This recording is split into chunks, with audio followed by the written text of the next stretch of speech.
Say Mike Woodson and the Indiana Hoosiers won a Big Ten title this upcoming season. What would have to happen for that to play out? You are Locked On Hoosiers, your daily podcast on the Indiana Hoosiers. Part of the Locked On Podcast Network. Your team every day.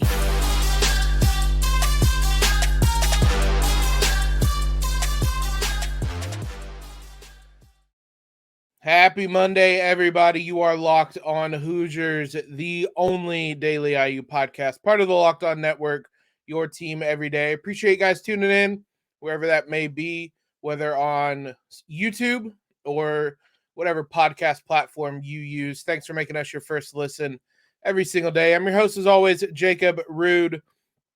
And I wanted to talk today about what it would look like if the Indiana Hoosiers were to win the Big Ten title this upcoming season, this winter.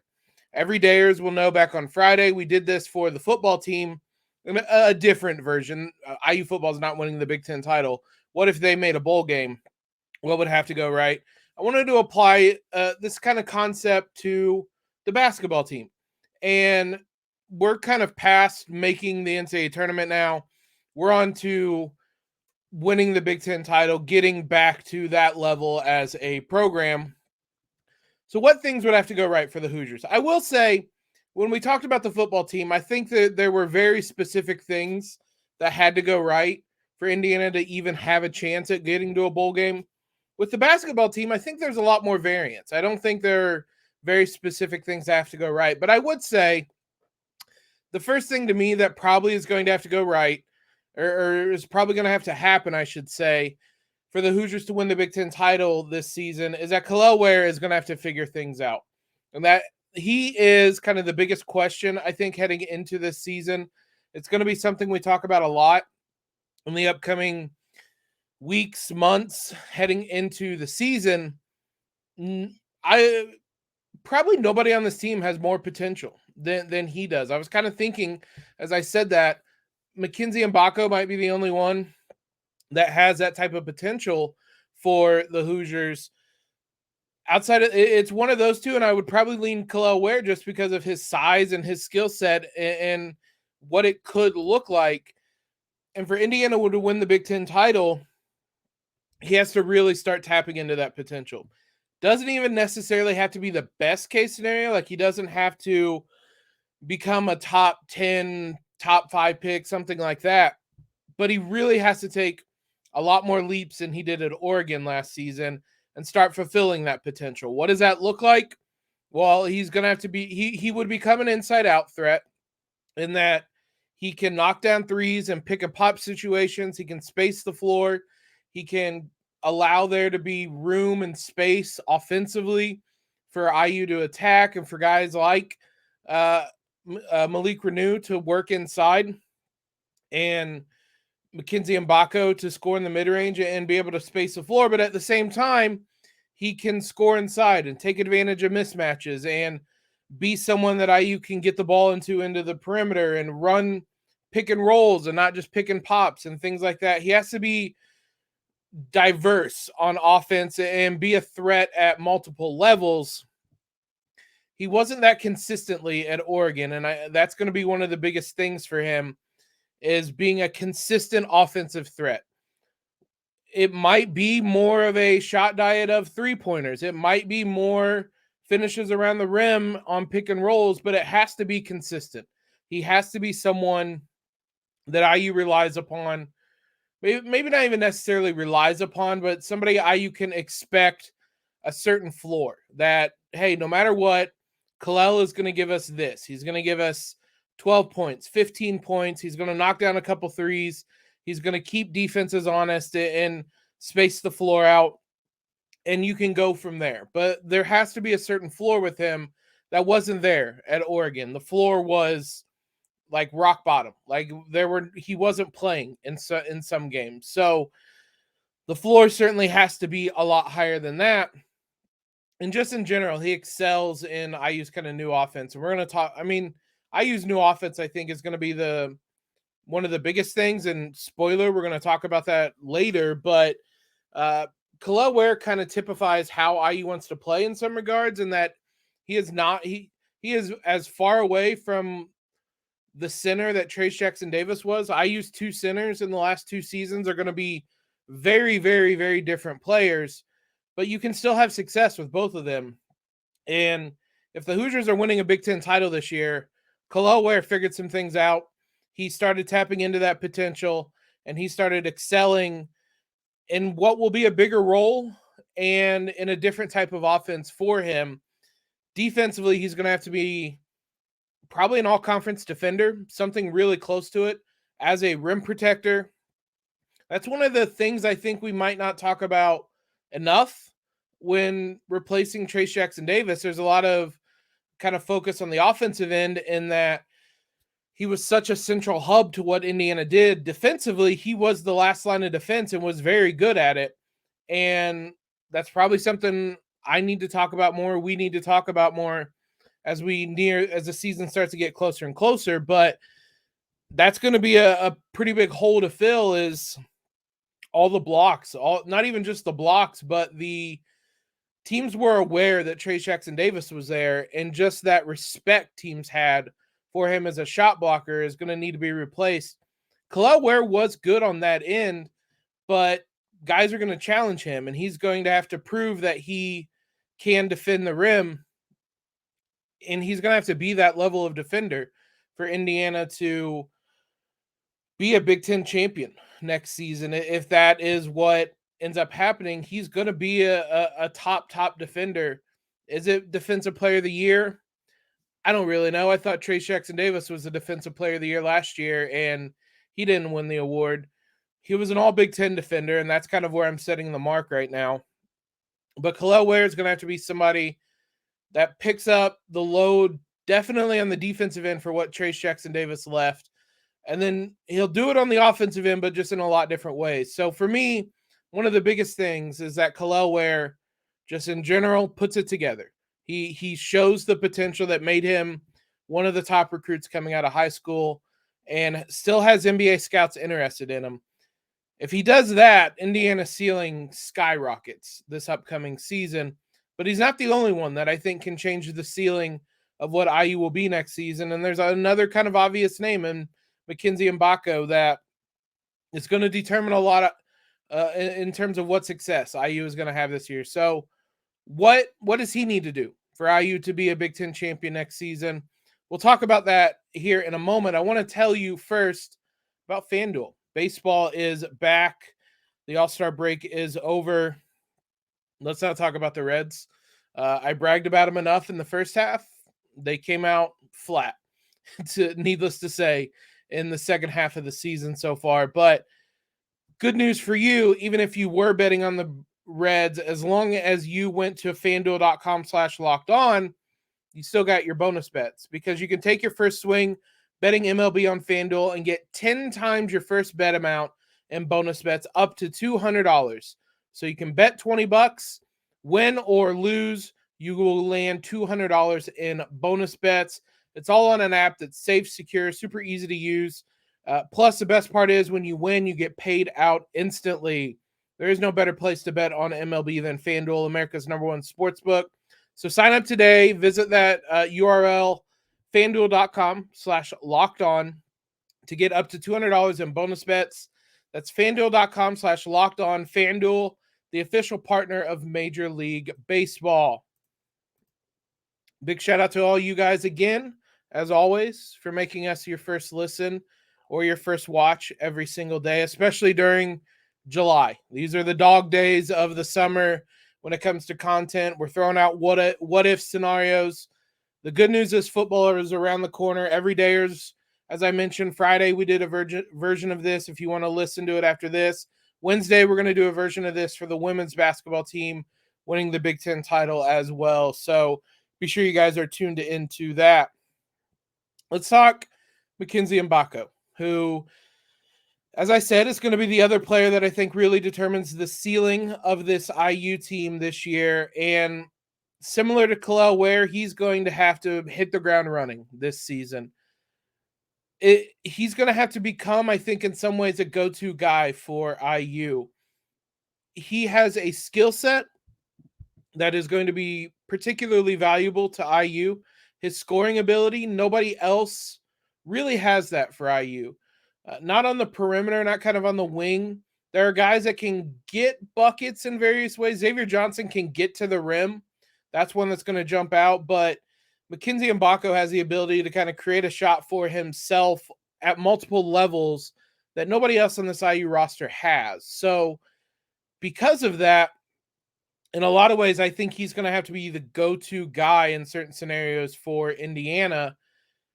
And he's going to have kind of a similar impact, if not better, if not greater than what Jalen Hood-Schifino did last season. Jalen was obviously put in a big position early in the year with Xavier Johnson's injury, and he ran with it and had a huge season.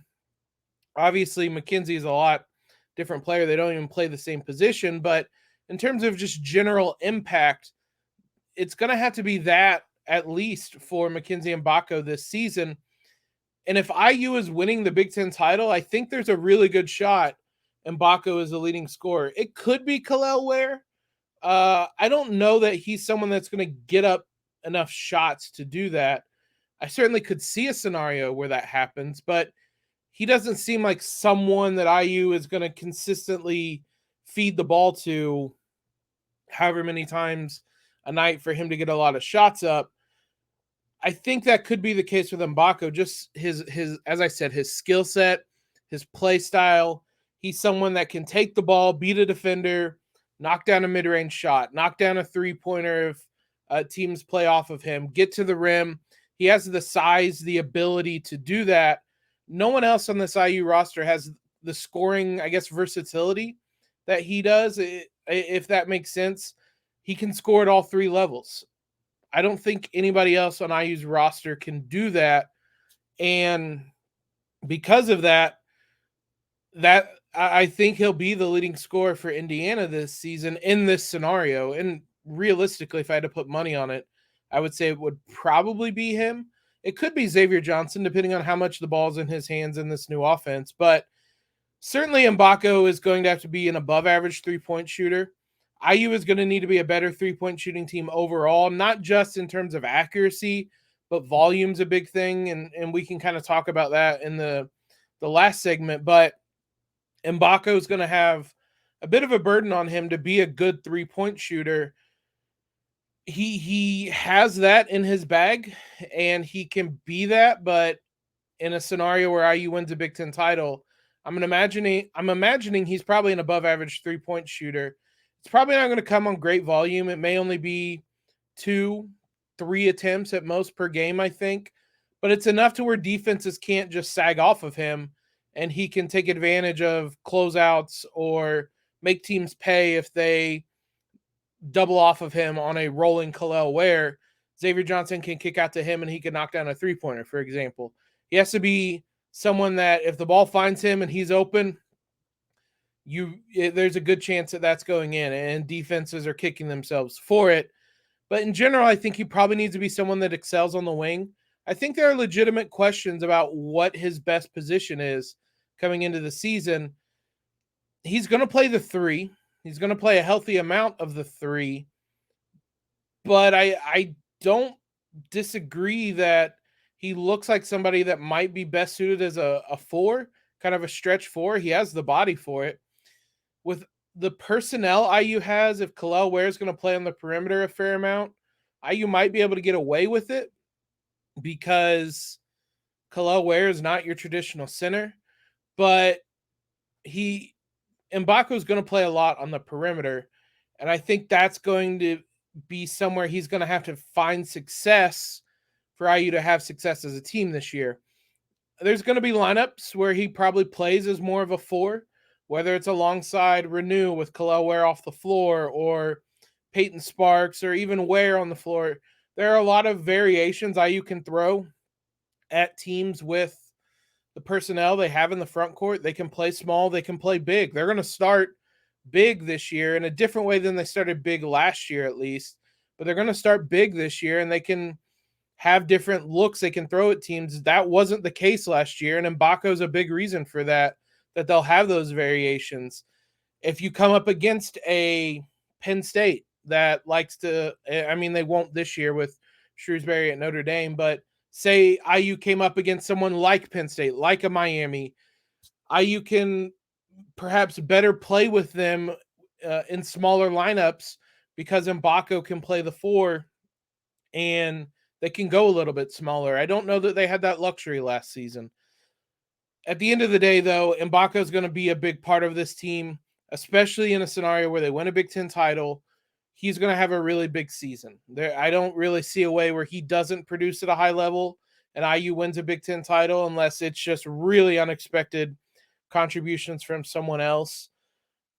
I think the most likely scenario is that he has a huge hand in IU winning a Big Ten title this year. We talked about 2 specific players, Kel'el, Ware, Mackenzie, and Mgbako. I think there's kind of a general thing that has to go right for the Hoosiers to win a title, though, this season. We kind of have alluded to it a couple times. Let's talk about it here in just a moment.